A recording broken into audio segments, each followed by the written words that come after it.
Olá, queridos amigos, um bom tempo depois do último vídeo, retornando aqui a esse canal que respira direito constitucional. E eu queria fazer agora alguns vídeos, talvez uns 4 ou 5 vídeos, eu vou postar aqui no canal uma vez por semana, pelo menos tentar, e fazer alguns vídeos esclarecendo o assunto do meu livro, né? Obviamente é um assunto que é muito importante para mim, não foi à toa que eu escolhi como objeto de pesquisa no âmbito do mestrado. E, como eu falei no vídeo anterior, saiu esse livro, né? Publiquei esse meu segundo livro, que é basicamente a compilação da minha dissertação de mestrado, com algumas modificações, e é o título Liberdade Religiosa, Direito Fundamental numa Sociedade Democrática e Pluralista. Saiu, salvo engano, em outubro do ano passado, ou seja, outubro de 2021, pela editora de Plácido, tá? Quem quiser o livro, eu tinha posto já no vídeo anterior, pode entrar no link da editora, que eu vou deixar novamente nesse vídeo aqui embaixo, ou vou deixar também o meu e-mail, quem quiser o livro porventura autografado, e aí eu posso mandar com uma dedicatória, tá?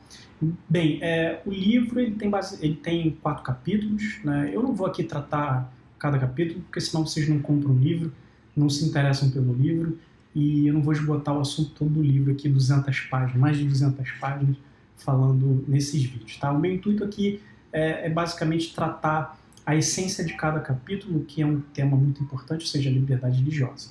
Então, no primeiro capítulo, e eu também não vou explicar o livro, tá? Vou só fazer algumas referências. No primeiro capítulo eu trato da formação da ideia da liberdade religiosa como direito fundamental. É óbvio que quando a gente fala da formação da ideia, quem está acostumado com pesquisa jurídica geralmente vê em livros jurídicos ou textos ou até mesmo artigos um pouco mais longos, né, traçando sempre no início, né, do histórico de um instituto, do histórico de um direito, do histórico de da evolução histórica de algum aspecto, de algum fator que influencia ou influenciou o direito de alguma forma em suas diversas e inúmeras áreas, tá?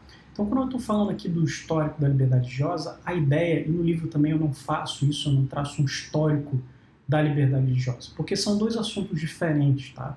Liberdade religiosa, ou seja, como uma liberdade de exercício de crença religiosa, e o direito fundamental à liberdade religiosa. E este livro, como também aqui meu intuito, é falar sobre a liberdade religiosa do aspecto jurídico, e especificamente o jurídico constitucional, ou seja, da perspectiva do direito constitucional de uma forma geral, tá? Da liberdade religiosa como direito fundamental, e isso é de suma importância. Então, quando eu falo da formação da ideia de liberdade religiosa, da formação da ideia da liberdade religiosa como direito fundamental, a minha intenção não tem nenhuma intenção de traçar um histórico completo, até porque a gente vai falar de perspectivas históricas, são inúmeras fontes, são inúmeras perspectivas, e isso é um estudo que, só para se falar da formação, da evolução histórica da liberdade religiosa como direito fundamental,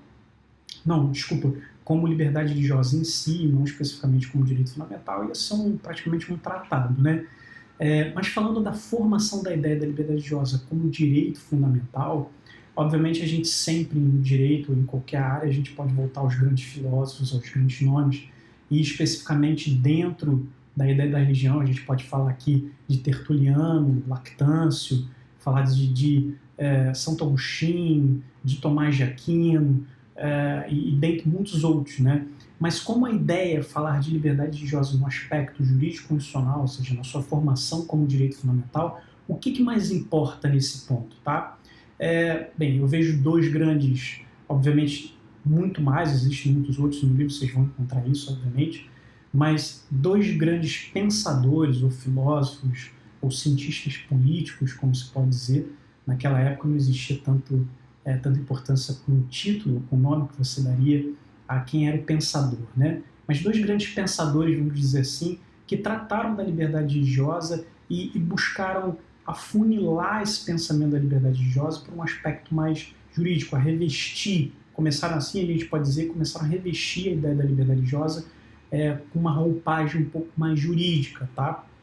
Os dois foram, primeiro, John Locke, e um pouco depois, Roger Williams, tá? E, obviamente, ambos em lados opostos, né? John Locke a gente está falando da Inglaterra e Roger Williams a gente está falando na colônia norte-americana, né? Ou seja, não na colônia norte-americana, mas nas 13 colônias iniciais que deram, obviamente, formação ao que hoje a gente fala ao que desde 1776, e mais especificamente desde 1787, que é a primeira Constituição e única Constituição, a gente fala de Estados Unidos da América, tá?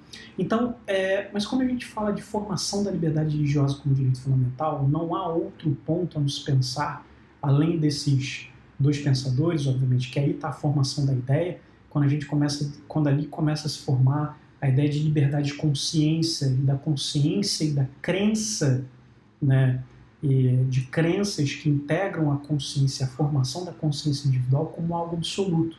Tá? Então ali existe a formação não da liberdade religiosa em si, mas da liberdade de consciência, especificamente em Locke. Quando a gente fala já de Roger Williams, e ele foi ele foi o fundador, né, literalmente ele foi o fundador do que a gente pode hoje falar de Rhode Island, né, mas naquela época era a colônia de Rhode Island, né, e ali se travou uma grande disputa sobre a importância da liberdade de crenças, né, e especificamente da liberdade de consciência religiosa. E Roger Williams trouxe muito isso, essa questão da absolutização da formação da crença individual, tá? E isso como algo muito individual, como algo absoluto internamente da pessoa, que não pode ser ter oposição, tá? As oposições a essa crença individual, ela só pode se dar no âmbito externo, ou seja, no âmbito da manifestação dessas crenças, ou seja, a forma como essas crenças são manifestadas, sejam elas religiosas ou não. Agora, do ponto de vista do revestimento jurídico que a gente fala, não tem como fugir, como sempre no direito, das revoluções, né? Ou seja, a Revolução Americana, 1776, e a Revolução Francesa, de 1789. E do ponto de vista de todo estudante de direito ou interessado pelo direito, gosta, ou pesquisador, se tem como sempre marco de formação de um direito é a sua positivação, né? O primeiro momento que a gente pode dizer que a liberdade religiosa virou direito fundamental, começou a ser, como a gente fala, como se fala no âmbito da pesquisa, quando a gente fala de processo de juridificação da liberdade religiosa como direito fundamental, foi, obviamente, na Declaração de Direitos do Homem e do Cidadão, de 26 de agosto de 1789, no ápice da Revolução Francesa, e a gente tem lá no artigo 10 dessa declaração, e o artigo 10 não fala de liberdade religiosa, mas fala novamente de liberdade de crença ou de opinião religiosa, né? Então o artigo 10 da declaração fala: ninguém deve ser inquietado pelas suas opiniões, incluindo as opiniões religiosas, contanto que a manifestação delas não perturbe a ordem pública estabelecida pela lei.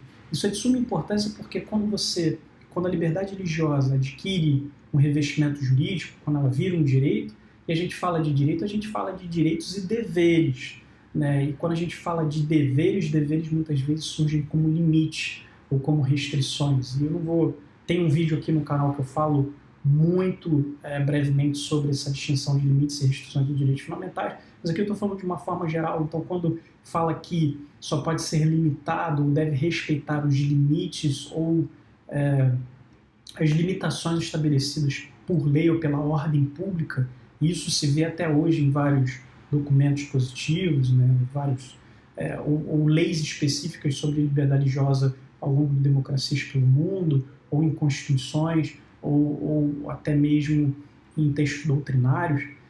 Quando se fala em juridificação da liberdade religiosa, fala-se obviamente não só do direito, mas da estipulação de limite ao exercício desse direito.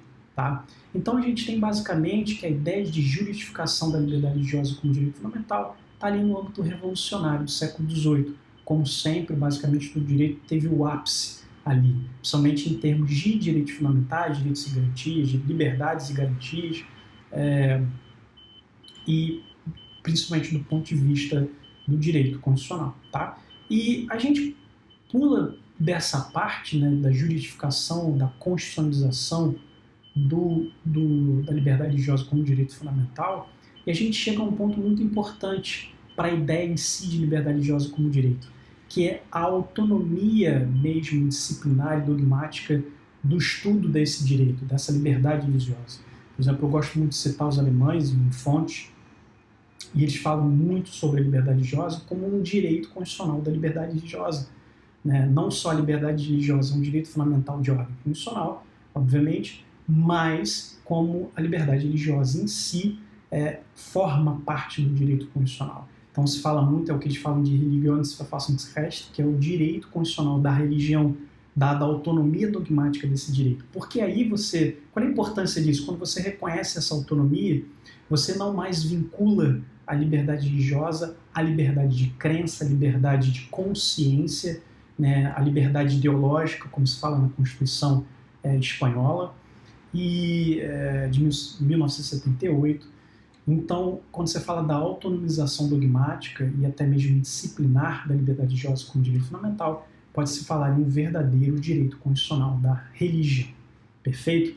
Gente, essa é basicamente a ideia muito simples do que eu falo ali no meu primeiro capítulo desse livro. E obviamente tem muito mais informação ali, não é tão simplificado como eu estou fazendo aqui, mas é só uma ideia para a gente começar a discutir nesses vídeos, tá? Bem, se você se interessou pelo livro, não adquiriu, vou deixar o link aqui embaixo na descrição desse vídeo. Já peço logo, dá aquele joinha para a gente rodar esse canal aqui, e agora eu vou daqui para frente tentar colocar um vídeo por semana falando do livro e falando de outros assuntos, e basicamente, como sempre, né, nesse canal, respirando direito constitucional. Perfeito? Vou deixar o link aqui, vou deixar meu e-mail para quem quiser o meu contato, quiser adquirir o livro comigo também, fique à vontade, eu tenho algumas unidades. Valeu? E para quem quiser também mandar qualquer questão e dúvida ou trocar alguma experiência, algum comentário. Perfeito? Um forte abraço a todos e até o próximo vídeo.